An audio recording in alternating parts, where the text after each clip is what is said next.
Sosok.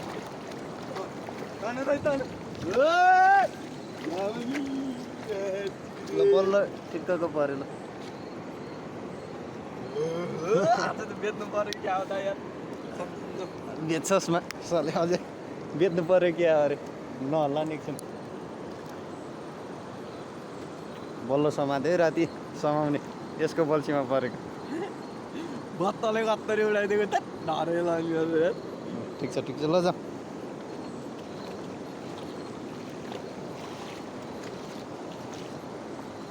दामी गाडी भाडा होला कस्तो छ त यार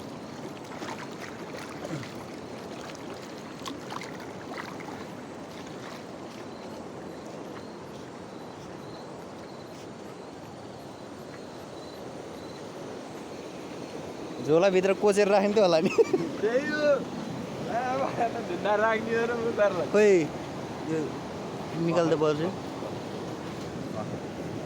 ए पल्ला माछा लाग्ने बेला रहेछ क्या है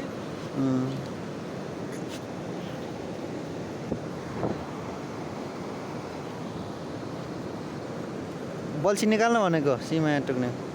त्यसो चलाम भनेर नि त यार यस्तोमा हो कि सामान पखाइ दाइ पखाइ छोडा